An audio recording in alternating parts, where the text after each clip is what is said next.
الحمد لله رب العالمين والصلاة والسلام على سيد الأنبياء والمرسلين أما بعد ہم مختصر سی ایک تعارف کرتے ہیں اور اس کے بعد ہم بغیر طویل تمہید کے حدیث کے پڑھنے کی طرف آتے ہیں۔ حدیث نبوی صلی اللہ علیہ وسلم کا جو مقام ہے اور جو حیثیت ہے وہ ہر مسلمان کو اس کا علم ہے اور ہونا چاہیے کہ یہ اللہ تعالیٰ کی وحی ہے، اور اللہ رب العزت نے انسانوں کو آسمان سے جو پیغام دیا ہے اس کا ایک بنیادی حصہ ہے۔ ایک حصہ قرآن کی شکل میں ہے اور دوسرا حصہ حدیث نبوی صلی اللہ علیہ وسلم کی شکل کے اندر ہے۔ اسے کہتے ہیں اللہ کا وہ کلام جس کی تلاوت کی جاتی ہے، اور حدیث کے بارے میں کہا جاتا ہے کہ یہ اس کی تلاوت نہیں ہوتی، یعنی ہم اس کو نماز کے اندر نہیں اس کی تلاوت کرتے، اس کی تلاوت کرنے سے وہ ثواب و اجر نہیں اس کا بیان ہوا جو قرآن کا ہے۔ تو یہ اللہ رب العزت کا کلام ہے اور اللہ رب العزت کی وحی ہے جو جناب محمد رسول اللہ صلی اللہ علیہ وسلم پر اتری، اور اللہ رب العزت نے اس کو محفوظ فرمایا۔ اِنَّا نَحْنُ نَزَّلْنَا الذِّكْرَ وَإِنَّا لَهُ لَحَافِظُونَ، ہم نے ہی آسمان سے ذکر کو اتارا ہے اور ہم ہی اس کی حفاظت کرنے والے ہیں۔ اس میں قرآن بھی شامل ہے اور حدیث رسول صلی اللہ علیہ وسلم بھی شامل ہے۔ حدیث کے مختلف جو پہلو ہیں اور اس حوالے سے جو شبہات پائے جاتے ہیں وہ انشاءاللہ جب ہم اس کتاب کو شروع کرتے ہیں تو اس کے اندر وہ آپ کو جو ہے کلیئر ہوتے جائیں گے مختلف جگہوں پر، اور مختلف احادیث کے اندر انشاءاللہ ہم اس کو کھولیں گے۔ تو یہ جو آج ہم نے کتاب منتخب کی ہے یہ حدیث کی سب سے عظیم کتاب ہے، صحیح بخاری، جس کو مختصراً ہم جانتے ہیں۔ تو صحیح بخاری حدیث شریف کی وہ کتاب ہے کہ جس کے صحیح ہونے پر امت جمع ہے، اور بلکہ محدثین نے یہاں تک کہا ہے کہ اللہ رب العزت کی کتاب کے بعد کوئی صحیح ترین اگر کوئی کتاب ہے جو جس میں اللہ کی وحی محفوظ ہے تو وہ صحیح البخاری ہے۔ امام بخاری رحمۃ اللہ علیہ اس کے جو ہے وہ اس کو جمع کرنے والے ہیں، اس میں احادیث کو جو ہے جمع کرنے والے۔ ایک شبہ پایا جاتا ہے کہ یہ تو اتنے 100 سال کے بعد لکھی گئی، تو یہ کیسے جو ہے حدیث کی کتاب معتبر ہو گئی؟ تو اس کا جواب بھی ہم انشاءاللہ پہلی ہی حدیث میں لیں گے، اور اب میں بلا تاخیر شروع کرتا ہوں۔ بسم اللہ الرحمن الرحیم۔ سب سے پہلے اللہ سے دعا کرتا ہوں اللہ تعالیٰ میرا یہ آپ کے سامنے اس عظیم کتاب کو پڑھنا، میں جس کے ہرگز لائق نہیں ہوں، نہایت نالائق ہوں، بس اللہ تعالیٰ سے ڈرتے ہوئے کہ اللہ کے نبی صلی اللہ علیہ وسلم کا فرمان ہے کہ بلغوا عنی ولو آیا، تمہیں ایک آیت بھی اگر علم ہے تو وہ پہنچا دو۔ اور الحمدللہ کہ اللہ تعالیٰ نے مجھے یہ کتاب باقاعدہ اپنے استاد سے، اپنے شیخ سے پڑھنے کا موقع دیا، اور انہوں نے مجھے اس کی جو اجازہ ہے وہ مجھے عطا فرمائی، اور پھر میرے شیخ نے آگے اس شیخ سے پڑھا، انہوں نے اپنے شیخ سے، اور اس طرح سے ان کی سند میرے استاد کی سند جو ہے امام بخاری تک جاتی ہے، اور امام بخاری سے پھر جناب محمد الرسول اللہ صلی اللہ علیہ وسلم تک جاتی ہے۔ تو اس اعزاز کی وجہ سے بھی، بلکہ آپ کہیں اس ذمہ داری کی وجہ سے بھی، میں نے اس کتاب کو چنا ہے کہ میں اس پیغام کو اور اس کتاب کو آپ سب کے سامنے اس میں جو علم ہے اس کو ہم جاننے کی کوشش کریں۔ تو پہلی جو اس کتاب کے اندر مختلف کتابیں ہیں، یعنی صحیح بخاری کے اندر جو کہتے ہیں نا ایک بڑے چیپٹر جسے کہتے ہیں، اس کو وہ کتاب کا نام دیتے ہیں. جیسے پہلا جو چیپٹر ہے اس کو کہتے ہیں کتاب الوحی، ٹھیک ہے، وحی کے بارے میں کتاب. اور پھر اس کے اندر ابواب ہوتے ہیں، یعنی ایک مین چیپٹر ہوتا ہے اور پھر اس کے ذیلی چیپٹر ہوتے ہیں. تو اب ہم جو پڑھنا شروع کر رہے ہیں وہ کتاب الوحی ہے. تو اس میں امام بخاری رحمۃ اللہ علیہ سب سے پہلے ابتدا کرتے ہیں اللہ رب العزت کے فرمان سے. وقول اللہ جل ذکرہ انا اوحینا الیک کما اوحینا الی نوح والنبیین من بعدہ. اللہ عز و جل کا یہ فرمان ہے کہ ہم نے بلا شبہ اے محمد صلی اللہ علیہ وسلم آپ کی طرف وحی کا نزول اسی طرح کیا ہے جس طرح نوح علیہ السلام اور ان کے بعد آنے والے تمام انبیاء کی طرف کیا تھا. تو یہاں سے ایک بڑا بنیادی مسئلہ حل ہوتا ہے کہ حدیث جو ہے یہ نبی صلی اللہ علیہ وسلم کی کوئی فقاہت نہیں ہے، آپ کی کوئی اختراع نہیں ہے، یہ آپ کے اجتہادات، آپ کی سوچ سمجھ نہیں ہے. جیسا کہ مستشرقین کہتے ہیں، اہل غرب کہتے ہیں. آپ نے مشہور سنا ہوگا کہ مغرب میں کسی یونیورسٹی کے اوپر جو قانون دان ہیں ان میں سب سے پہلا نام انہوں نے محمد صلی اللہ علیہ وسلم کا لکھ رکھا ہے. تو اس کو بہت سے مسلمان اچھے انداز میں پیش کر رہے ہوتے ہیں، جبکہ حقیقت یہ ہے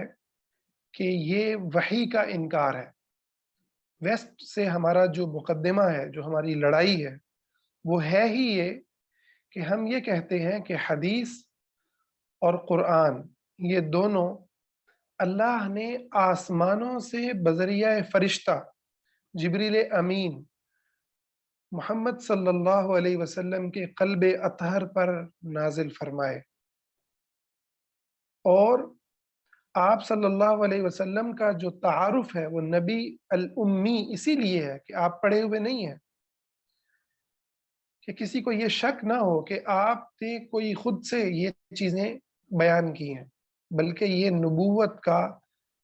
بنیادی انکار ہی یہی ہے. یعنی آپ مشرکین مکہ کو اور پورے کفار کے اس کو پڑھیں گے تو ان کے باتوں میں سے ایک بات یہ بھی تھی کہ ان کو کسی نے پڑھا دیا ہے. انما یعلمہ بشر، کہ کسی انسان نے ان کو جو ہے یہ چیزیں پڑھائی ہیں. یا یوں کہتے تھے کہ تم نے یہود اور نصارہ کی کتابوں سے جو ہے وہ چیزیں نکال لی ہیں، نعوذ باللہ. تو آپ صلی اللہ علیہ وسلم نے اپنی دعوت میں سب سے جو بنیادی بات رکھی ہے کہ میں اللہ کا رسول ہوں، میں اللہ کا رسول ہوں، اور میں جو بات کر رہا ہوں وہ میری نہیں ہے، وہ اللہ کی ہے. تو یہ جو آیت ہے یہ دنیا کے جتنے فلسفے ہیں، جتنے دنیا کے نظام ہیں، ان کے اندر اسلام کو اور اسلام جو محمد صلی اللہ علیہ وسلم پر جو اللہ نے نازل فرمایا قرآن اور حدیث کی صورت میں، یہ اسلام اور اس سے پہلے جتنے انبیاء علیہ السلام آئے، جتنے انبیاء علیہ السلام آئے، وہ سب بھی اسلام کے اوپر تھے، وہ سب بھی دین خدا کے اس دین پر تھے جس کا نام اسلام ہے. تو وہ تمام ادیان جو اپنے اپنے ادوار کے اندر جن کی پیروی حق تھی، سچ تھی، یہاں تک کہ محمد صلی اللہ علیہ وسلم مبعوث ہو گئے، تو پھر پچھلی تمام شرائع کو، شریعتوں کو منسوخ کر دیا گیا اور آپ پر ایمان ہی اسلام ٹھہرا ہے نا. اب اسلام کا معنی محمد صلی اللہ علیہ وسلم پر ایمان لانا، آپ کی شریعت کو تسلیم کرنا ہے. یہ جتنے بھی انبیاء اور ان کی شرائع تھیں، شریعتیں تھیں، ان ساروں میں اور دنیا کے جتنے فلسفے ہیں، دنیا کے جتنے نظام ہیں، ان میں بنیادی طور پر فرق یہ ہے کہ یہ اللہ کی وحی پر قائم ہے، اللہ کی وحی اور اللہ رب العزت کا پیغام، یہ اسلام کا تعارف ہے، یہ اسلام کی بنیاد ہے۔ جبکہ دنیا کے جتنے اس فلسفے ہیں، جتنی سوچیں ہیں، جتنے ازمز ہیں، جتنی ہدایتیں ہیں اور جتنے افکار اور نظریات ہیں، وہ ان میں سے کوئی بھی خدا کی طرف سے سرٹیفائیڈ نہیں ہے، ان میں سے کچھ بھی خدا کی طرف سے نہیں اترا۔ اور آج کا جو ویسٹ ہے وہ تو ویسے ہی خدا کے آسمان سے زمین والوں کے لیے ہدایت اتارنے کا ہی منکر ہے۔ مغرب کا ہمارے سے جو بنیادی اختلاف ہے وہ ہے ہی یہ کہ وہ ان میں سے بہت سے اللہ کو مانتے ہوں گے کہ ہوگا خدا، ہمیں اس سے کیا لینا دینا، لیکن اصل مسئلہ یہ ہے کہ اس خدا نے آسمان سے انسانوں کے لیے ہدایت اتاری ہے، انسانوں کی زندگیوں کے لیے، انسانوں کی نجی، معاشرتی، معاشی، سیاسی زندگی کے ہر پہلو میں آسمان سے کوئی ہدایت اتاری ہے، یہ بات وہ تسلیم کرنے کو تیار نہیں۔ تو امام بخاری رحمۃ اللہ علیہ نے اس لیے اس عظیم کتاب کا آغاز اس آیت سے کیا تاکہ یہ پیغام واضح طور پر پڑھنے والا سمجھ لے کہ وہ کیا پڑھنے جا رہا ہے۔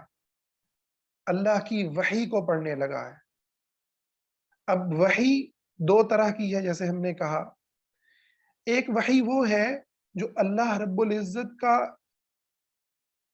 ہی کلام ہے اور وہ قرآن مجید ہے۔ القرآن کلام اللہ، اللہ کا کلام ہے۔ اور حدیث کیا ہے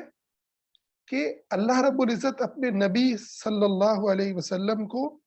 حکم دیتے ہیں اور نبی علیہ السلام اپنے الفاظ میں اللہ کے حکم کو انسانوں تک پہنچاتے ہیں۔ اس لیے اللہ رب العزت نے فرمایا وَمَا يَنْتِقُ عَنِ الْهَوَىٰ إِنْ هُوَ إِلَّا وَحْيٌ يُوحَىٰ، یہ نبی جو بھی گفتگو فرماتے ہیں، حکم دیتے ہیں، حلال اور حرام کی خبر دیتے ہیں، وہ اپنی خواہش سے نہیں دیتے بلکہ اللہ کی وحی ہوتی ہے۔ اس کے بعد پہلی حدیث ہے، حدیث شروع ہوتی ہے۔ حدیث کے دو حصے ہوتے ہیں، پہلے حصے کو ہم سند کہتے ہیں، دوسرے کو متن کہتے ہیں۔ سند کا مطلب کیا ہوتا ہے ابھی ہم پڑھتے ہیں تاکہ آپ کو جو ہے اس کا علم ہو جائے۔ امام بخاری کہتے ہیں حدثنا الحمیدی قال حدثنا سفیان قال حدثنا یحیی بن سعید الانصاری قال اخبرنی محمد بن ابراہیم التمیمی انه سمع علقمة بن وقاص الليثي يقول سمعت عمر بن الخطاب رضي الله عنه على المنبر يقول سمعت رسول الله صلى الله عليه وسلم يقول إنما الأعمال بالنيات وإنما لكل امرئ ما نوى فمن كانت هجرته إلى دنيا يصيبها أو إلى امرأة ينكحها فهجرته إلى ما هاجر إليه۔ اچھا، اب اس حدیث کے دو پہلو ہیں۔ امام بخاری کہتے ہیں کہ ہمیں یہ حدیث بیان کی حمیدی نے، اور وہ حمیدی کہتے ہیں کہ ان کو یہ حدیث بیان کی سفیان نے، اور سفیان کہتے ہیں کہ ہمیں یہ حدیث بیان کی یحییٰ بن سعید انصاری نے، اور وہ کہتے ہیں کہ ہمیں حدیث بیان کی محمد بن ابراہیم التمیمی نے، اور وہ کہتے ہیں ہم نے علقمہ بن وقاص اللیثی کو سنا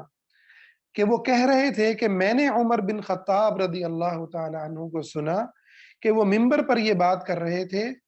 کہ میں نے رسول اللہ صلی اللہ علیہ وسلم کو یہ فرماتے ہوئے سنا۔ اب اگلی جو بات ہے حضور کی اس کو ہم متن کہتے ہیں۔ تو امام بخاری نے اپنے پاس سے کوئی ان کو الہام نہیں ہوا، بلکہ انہوں نے کیا کیا کہ انہوں نے اس حدیث کو سند کے ساتھ، انہوں نے کس سے سنا، انہوں نے کس سے سنا، انہوں نے کس سے سنا، اور پھر انہوں نے صحابی سے سنا اور صحابی نے نبی صلی اللہ علیہ وسلم کی بات کو بیان کیا. تو امام بخاری نے بنیادی طور پر اپنے سے لے کر حضور تک جو بات آئی ہے اس کو بیان کیا ہے. تو اس حصے کو ہم سند کہتے ہیں، اور یہ سند ہی اس حدیث کی حفاظت کی بنیاد ہے. اس لیے محدثین یہ بات کرتے ہیں، ائمہ یہ بات کرتے ہیں کہ سند نہ ہوتی تو دین ضائع ہو جاتا. ٹھیک ہے، اللہ رب العزت نے سند کے ذریعے حدیث کی حفاظت فرمائی. اب اس حدیث کے اندر جتنے لوگ بھی یہ آئے ہیں نا، حمیدی آئے ہیں، سفیان آئے ہیں، یحییٰ آئے ہیں، محمد بن ابراہیم آئے، جتنے بھی آئے ہیں، ان میں سے ہر ایک کی زندگی کو محدثین نے محفوظ کر رکھا ہے. ہر ایک کے بارے میں معلومات لکھ رکھی ہیں کہ یہ جھوٹا تو نہیں تھا، اس کی کیا حیثیت تھی. اب صحیح بخاری کے اندر کوئی ایسی روایت نہیں ہے جو کسی جو ہے جھوٹے راوی سے، کسی بھی ایسے راوی سے کہ جس کو ضعیف کہا جا سکے. ٹھیک ہے، یعنی ضعیف کا مطلب کیا ہوتا ہے؟ سند میں جو راوی ہوتا ہے، ٹھیک ہے، یا وہ معتبر ہوگا یا غیر معتبر ہوگا. معتبر ہوگا یعنی وہ قابل اعتبار ہوگا، قابل اعتماد ہوگا، یا ناقابل اعتماد ہوگا. قابل اعتماد ہوگا تو اس کو ثقہ کہیں گے، یہ ثقہ راوی ہے. ٹھیک ہے، یہ اصطلاح ہے،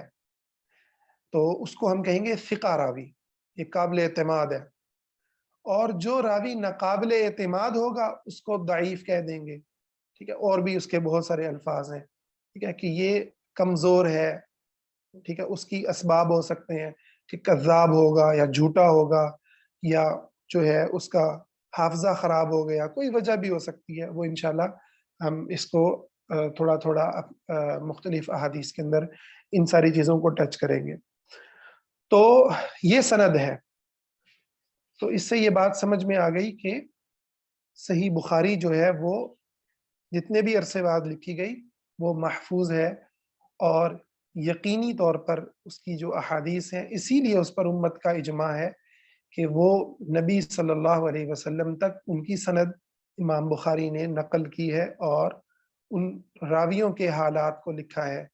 تو آج کوئی بھی اٹھ کے کسی بھی راوی کو جاننا چاہے تو وہ اسماء الرجال کی کتابوں میں، یہ علم ہے پورا، اسماء الرجال، حدیث جس نے روایت کی اس کی حالات زندگی، کب پیدا ہوا، کہاں پیدا ہوا، اس نے کس سے حدیث سنی، کون اس کے استاد تھے، کون اس کے شاگرد تھے، اس کے کیا حالات تھے، وہ پورا علم جو ہے اس کو ہم کہتے ہیں اسماء الرجال کا علم. اس کی بڑی عظیم کتابیں ہیں. اب ہم آتے ہیں متن کی طرف کہ نبی صلی اللہ علیہ وسلم نے اس میں ہمیں کیا پیغام دیا ہے. آپ نے فرمایا انما الاعمال بالنیات، اعمال کا دار و مدار نیت پر ہے. وانما لکل امرئ ما نوى، اور ہر انسان کو اس کی نیت کے مطابق ہی ملے گا. فمن كانت ہجرته الى دنیا، جس کی ہجرت ترک وطن دنیا کے لیے ہو، دنیا حاصل کرنے کے لیے ہو، او الى امرأة ينكحها، یا کسی عورت سے شادی کے لیے ہو، فہجرته الى ما هاجر الیہ، تو اس کی ہجرت اسی طرف ہے، یعنی اس کو وہی کچھ ملے گا جس کی اس نے نیت کی، جن چیزوں کو حاصل کرنے کی نیت کی وہی اس کو ملے گا. اچھا، ہم جن کتابوں سے مدد لے رہے ہیں ان کا بھی میں آپ کو تعارف کروا دوں یہ پڑھنے میں صحیح بخاری. ایک تو سعودیہ کے ایک بہت بڑے شیخ ہیں محمد بن صالح العثیمین، ان کی شرح میرے سامنے ہے، اور اسی طرح سے ایک اور علامہ ہے عبدالعزیز الراجحی. تو ان دو مشائخ کی شرح میں نے اپنے سامنے رکھی ہے. تو اب یہ جو لفظ ہے انما الاعمال بالنیات، اعمال کا دار و مدار نیتوں پر ہے. دیکھیں امام بخاری نے حدیث اور علم کا آغاز کر رہے ہیں، اور علم کا آغاز کرتے ہوئے اس حدیث کو سب سے پہلے چن رہے ہیں کہ جو دل کی نیت کے اوپر بات کرتی ہے، کیونکہ دل ہی وہ بنیادی انسانی جسم کا وہ عضو ہے کہ جس کے اندر اچھائی اور برائی جو ہے وہ بہت ہی اہمیت رکھتی ہے، اتنی بڑی اہمیت رکھتی ہے کہ نبی کریم صلی اللہ علیہ وسلم نے بیان فرمایا کہ جہنم میں سب سے پہلے جو انسان گریں گے ان میں ایک عالم ہوگا، ایک مجاہد ہوگا اور ایک سخی ہوگا۔ 3 لوگ جہنم میں سب سے پہلے گرائے جائیں گے، اور اس کی وجہ کیا ہوگی کہ ان کی جو نیت ہے، ان کے اعمال تو بڑے عظیم ہیں، عالم ہے، ساری زندگی دین پڑھایا، شہید ہے، اللہ کے راستے میں جہاد کرتے ہوئے شہید ہو گیا، سخی ہے، اللہ کے راستے میں مال لٹایا، لیکن دل کی جو نیت ہے اس میں اللہ کی رضا نہیں ہے، اللہ رب العزت کی محبت نہیں ہے، اللہ رب العزت کو راضی کرنے کا ارادہ نہیں، بلکہ ارادہ کیا ہے؟ مشہور ہو جانا، ارادہ ہے دنیا میں نام کمانا، ارادہ ہے دنیا کی واہ واہ اور دنیا میں شہرت کو حاصل کرنا، تو اس لیے جہنم میں گرے۔ اس لیے اس عظیم کتاب کا اور اس عظیم علم کا آغاز نیت سے کیا گیا ہے کہ اے علم پڑھانے والے اور اے علم پڑھنے والے، اگر تیری نیت اللہ رب العزت سے ڈرنے کی ہے، اللہ رب العزت کو جاننے کی ہے، اللہ کو سے محبت کرنے کی ہے، اللہ کو راضی کرنے کی ہے، تو پھر تو کامیاب ہے، پھر کامران ہے، اس کتاب کو پڑھ کر خوش نصیب ہے۔ اور اگر نیت کچھ اور ہے، اگر نیت دنیا کمانا ہے، اگر نیت تعریفیں سمیٹنا ہے، تو پھر یاد رکھو کہ پھر تم جس راستے پر جا رہے ہو تمہیں اس سے وہ نہیں ملنے والا جو جس کے بارے میں تم پھر قیامت کے دن تمنا کرو گے۔ پھر اس دن جو تمہاری تمنا ہوگی اور جو دنیا تمہیں سمجھ رہی ہوگی تم حقیقت میں وہ نہیں ہے۔ تو اپنی نیت کی اصلاح کرو، تو نیت اس قدر بنیادی جو ہے وہ اہمیت رکھتی ہے۔ اچھا، اس کے اندر نا ہجرت کا ذکر کیا، اور بھی اعمال تھے، کتنے سارے اعمال ہیں، ان کا ذکر ہو سکتا تھا، نماز کا ذکر ہو سکتا ہے، زکوٰۃ کا ذکر ہو سکتا ہے، ہجرت کا ذکر کیا کیونکہ ہجرت ایک ایسا عمل ہے کہ جو مشقتوں سے بھرا ہوا ہے، مشقتوں سے بھرا ہوا ہے۔ یعنی میں سمجھتا ہوں کہ جہاد بھی ہجرت کے مقابلے میں آسان ہے، کہ آپ کہیں محاذ پہ جاتے ہیں، لڑتے ہیں، یا شہید ہو جاتے ہیں، یا اپنے گھر غازی بن کے واپس لوٹ آتے ہیں، لیکن اپنے وطن کو، اپنے خاندان کو، اپنے رشتہ داروں کو، اپنے ماں باپ کو، آپ ذرا اس ہجرت کا تصور کریں، دنیا میں اسلام کے لیے ہوتی رہی ہیں، چاہے وہ نبی صلی اللہ علیہ وسلم کی سیرت میں ہوئی یا آج کے کسی زمانے میں ہوئی، جدید تاریخ میں ہوئی، وہ ہجرتوں کا آپ سوچیں تو انسان واقعتاً دہل جاتا ہے کہ وہ کیسے لوگ تھے جو اپنے وطنوں کو چھوڑ کے وہ ایسی ہجرتیں ہوئی ہیں کہ ان کی زبان، یعنی اس ملک کو چھوڑ کر ایسے ملک میں چلے گئے اللہ کے لیے جہاں کی زبان وہ نہیں جانتے، جہاں کا کلچر ان کا کلچر نہیں، جہاں کے رہن سہن کے طریقے ان جیسے نہیں۔ وہ صحرا میں تھے تو پہاڑوں میں نکل گئے، وہ صحراؤں سے نکلے اور پہاڑوں میں جا بسے، اور انہوں نے زندگیاں گزار دی اور مٹ گئے خدا کے لیے۔ تو یہ جو ہجرت ہے نا، اتنا عظیم عمل ہے، اتنا عظیم عمل ہے کہ اس سے بڑا کوئی عمل نہیں ہو سکتا۔ یہ اللہ کی توحید اور بنیادی باتوں کے بعد بہت عظیم عمل ہے، اور پھر یہ ظاہری طور پر بھی دکھائی دیتا ہے نا، ظاہری حیثیت سے بھی بڑی اہمیت رکھتا ہے۔ تو ایک انسان اتنا بڑا عمل کرے، اتنا بڑا عمل کرے، اللہ اکبر، اس کے اندر بھی چانس ہے کہ وہ دنیا کے لیے کر رہا ہو، اس کے اندر بھی چانس ہے کہ وہ کسی عورت سے نکاح کرنے کے لیے کر رہا ہو۔ تو فرمایا کہ اگر اتنا بڑا عمل کر کے بھی ساری زندگی کے لیے اپنے گھر بار کو چھوڑ کے، اپنے اہل و عیال، خاندان، اپنے گلی محلے، وطن، زمین، سب کو چھوڑ کے بھی آ گیا نا، اور یہ ہجرت اللہ کے لیے نہ ہوئی، تو اس کا یہ عمل ضائع ہے، اس کا کوئی فائدہ نہیں ملنے والا،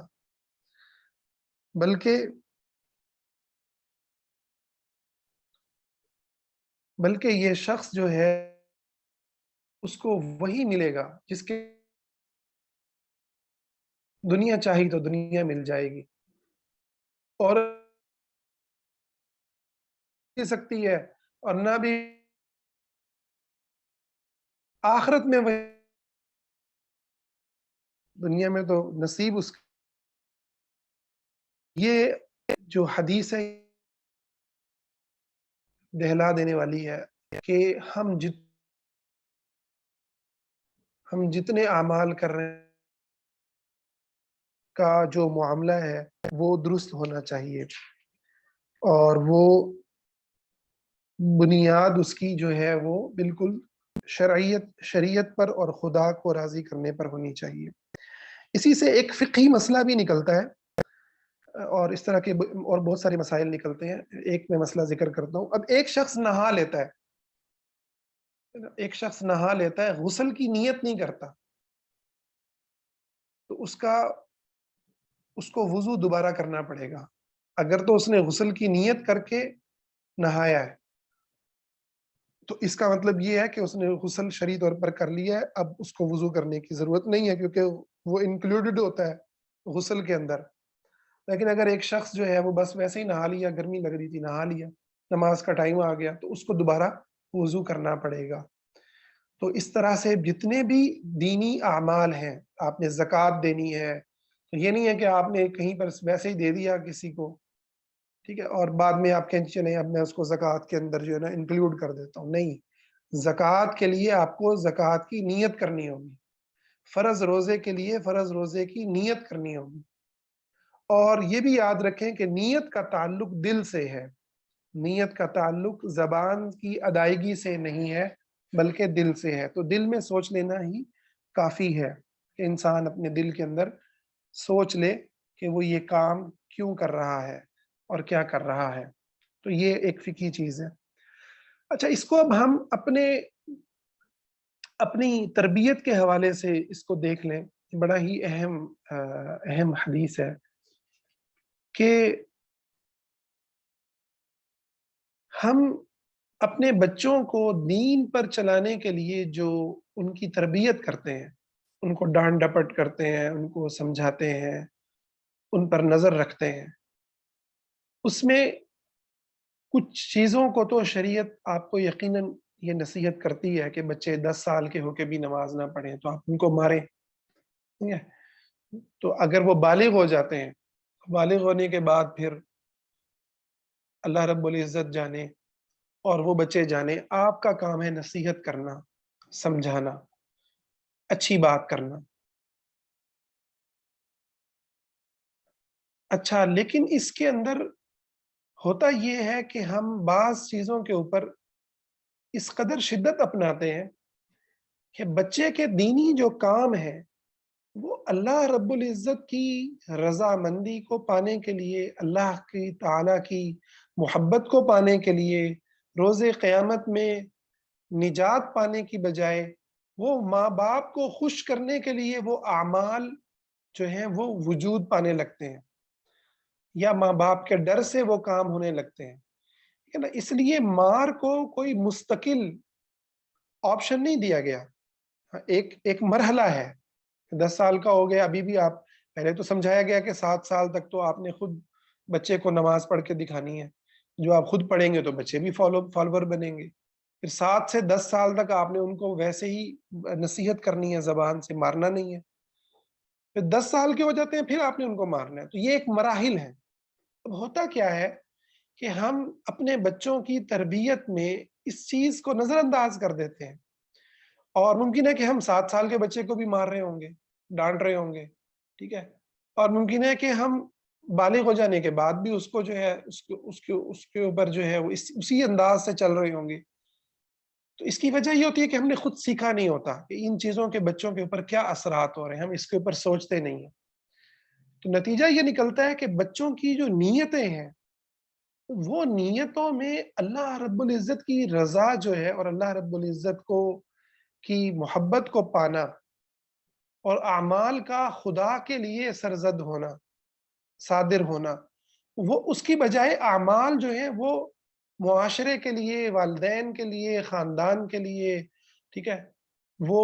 جو ہے وہ وجود پانے لگتے ہیں۔ اس لیے ہم دیکھتے ہیں کہ ہمارے اکثر اعمال، ہماری اکثر دینی عبادات وہ رسموں کی طرح جو ہے ہوتی چلی جاتی ہیں۔ ایک آدمی رمضان کے اندر نماز پڑھنا شروع کر دیتا ہے، میں یہ بالکل بھی نہیں کہہ رہا، اس کی نیت پہ شک نہیں کر رہا، یقیناً وہ اللہ تعالیٰ سے ڈر کے بھی ایسا کر سکتے ہیں، لیکن ایسا بھی تو پاسبل ہے، اور ہم سوچیں کہ اگر وہ رمضان کے اندر بھی نہ پڑھے، ممکن ہے اس کو لوگوں کی گھر سے اس کو لعنت ملامت کا ہی خوف ہو، یار تم اتنے برے ہو کہ رمضان کے اندر بھی نماز نہیں پڑھتے، رمضان میں بھی روزے نہیں رکھتے، تو وہ کہ یار یہ ان کو تو چپ کراؤ نا، تو وہ ایک عادت بن جاتی ہے۔ تو اس کا حل ہمیں والدین کو اپنی تربیت کرنا ہے اور اس بات کو ذہن میں رکھنا ہے کہ بچوں کے اندر اپنے ڈر سے زیادہ، بلکہ اپنا ڈر تو ڈالنا ہی نہیں ہے، اللہ کا ڈر ڈالنا ہے۔ اپنی محبت اور اپنی ذات کو خوش کرنے سے زیادہ اصل بچے کے ذہن میں ہو کہ میں نے اللہ کو خوش کرنا ہے، میں نے اللہ سے محبت کرنی ہے، میرا اللہ میرا ہے۔ بچہ اللہ سے اپنا تعلق محسوس کرے، اس میں کہیں آپ کو کوئی مرحلہ ایسا آ بھی جائے، کوئی حرج نہیں، ڈانٹنے کا، سمجھانے کا، حتیٰ کہ مارنے کا، تو وہ بھی ایک مرحلہ ہوتا ہے، وہ مستقل پیٹرن نہیں ہوتا، اور آپ کو بھی وہ کرتے ہوئے دیکھنا ہوتا ہے کہ میرے اس عمل سے کہیں ایسا تو نہیں ہو رہا کہ یہ بچہ جو ہے یہ بڑے ہو کر میری ہی ذات کو فوکس کیے ہوئے، ٹھیک ہے نا، یہ اس کے جو اعمال ہیں، اسی لیے ہماری خلوت اور جلوت میں جو فرق آتا ہے اسی لیے آتا ہے کہ ہم جلوت کے جو اعمال ہیں، ظاہر کے جو اعمال ہیں، وہ ہم پورے پورے کر رہے ہوں گے، لیکن خلوت میں ہم بالکل کچھ اور ہماری شخصیت ہوگی، کیونکہ ظاہر میں ہماری جو تربیت ہے اس میں یہ نقص ہے کہ ہم اعمال دوسروں کی کے پریشر کی وجہ سے وہ اعمال ہو رہے ہوتے ہیں۔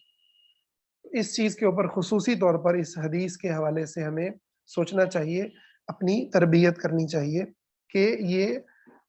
ہماری جو چیز ہے وہ اللہ رب العزت کے لیے خالص طور پر ہو۔ اچھا، اس کے علاوہ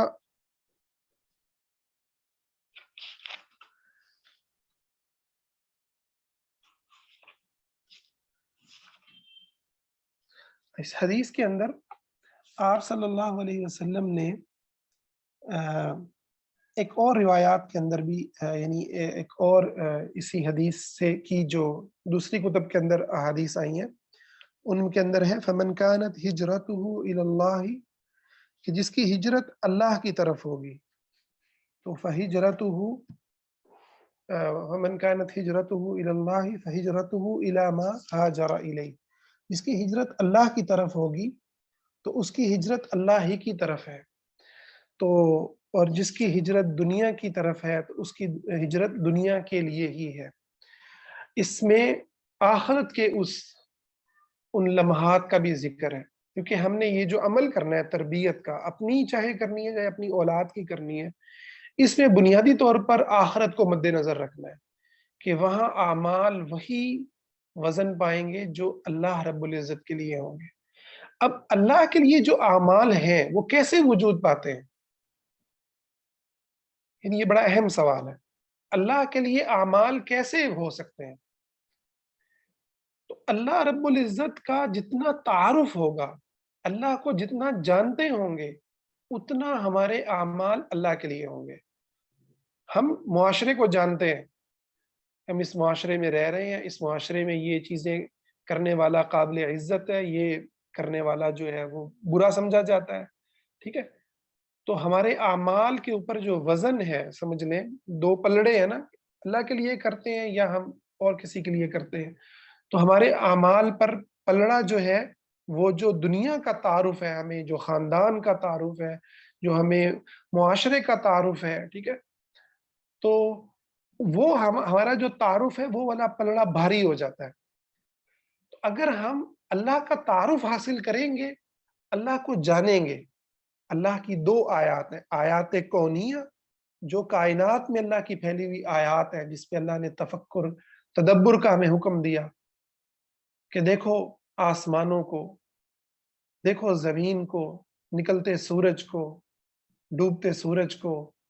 اندھیری راتوں کو، روشن دنوں کو، برستی بارشوں کو، چہچہاتے پرندوں کو، اور وفی انفسکم افلا تبصرون، اپنے دھڑکتے دل کو، جھپکتی پلکوں کو، اور جسم میں دوڑتے اس خون کو، اور گردوں میں جو آپ کے خون کی صفائی کر رہے ہیں، اور ان پھیپھڑوں کو دیکھو جو تمہارے سانس کو چلا رہے ہیں. تو اپنی جان میں، آسمان میں، زمین میں، کائنات میں غور کرنا، یہ اللہ رب العزت کے انسان کو اللہ کے قریب کرتا ہے. فرمایا الذین، سورہ آل عمران کی آیت ہے، میرے ذہن سے بھی اسکپ ہو گئی. الذین یذکرون اللہ قیاما وقعودا وعلی جنوبہم ویتفکرون فی خلق السماوات والارض ربنا ما خلقت هذا باطلا. کائنات میں غور کرتے ہیں اور پھر چلا اٹھتے ہیں، اے اللہ تو نے یہ باطل پیدا نہیں کیا، یہ ہرگز باطل نہیں ہے. کون سی طاقت ہے جو اس سورج کو لاتی ہے اور لے جاتی ہے؟ کون سی طاقت ہے جو چاند کو چمکاتی ہے اور پھر سورج کی روشنی سے وہ ان کی چمک ختم ہو جاتی ہے؟ تو خدا کی کائنات میں پھیلی ہوئی بے شمار نشانیاں جس کو سائنس کا علم بتا رہا ہے، ان پہ غور کرنا. اور دوسری چیز ہے اللہ رب العزت کی صفات کا علم، جو اللہ نے اپنا ہمیں تعارف کروایا. الرحمن، الرحیم، الکریم، الودود، الغفور، القہار، الجبار، اللہ کے ناموں کا تذکرہ، ان کا علم. تو یہ وہ چیز ہے جس سے ہمارے اعمال اللہ رب العزت کے لیے ہم وہ اعمال کریں گے، مضبوطی آئے گی اس کے اندر. اور دوسرا انسانوں کی نفی، معاشرے کی نفی، یعنی ان پہ توکل نہ کرنا اور سمجھنا کہ یہ کوئی حیثیت نہیں رکھتے، ان کی کوئی حیثیت نہیں کہ میں ان کے لیے جیوں. قل ان صلاتی ونسکی ومحیای ومماتی للہ رب العالمین، میری زندگی کا ہر چیز اللہ کے لیے ہو. تو دنیا کے اندر، اور ہمیں اپنے بچوں کی تربیت میں، جو میں نے یہ نیت کی بات کی، اس کے اندر یہ خصوصی چیز ہے کہ ہم اپنے آپ کو مائنس کریں، اللہ رب العزت کی ذات کو کا تعارف کروائیں، اللہ کی تکبیر بیان کریں، اپنی جو ہے نا کم تری اس کو بتائیں. ہم سے نہیں ڈرنا، ہم کیا چیز ہے. ڈرنا ہے تو اللہ رب العزت کی ذات سے ڈرنا ہے. شرم کرنی ہے، حیا کرنی ہے، تو پھر محمد مصطفیٰ صلی اللہ علیہ وسلم کیا قیامت کے دن جو تم نے سامنا کرنا ہے، اس ہستی کا تم نے حیا کرنا ہے. تو اس سے یہ ہوگا کہ ہمارے بچوں کے اندر یہ نیتوں کی اصلاح کا جو عمل ہے یہ بہتر ہو جائے گا. اللہ سے دعا ہے اللہ تعالی ہمیں یہ کتاب جو ہم نے شروع کی ہے، اللہ تعالی ہمیں یہ خالص اس کے اندر مقصد اللہ کی رضا ہو، اور اس علم کو اللہ ہمارے لیے نفع بخش بنائے، ہمیں عمل کرنے والا بنائے، آخرت میں ہمارے لیے روشنی بنائے. آمین یا رب العالمین.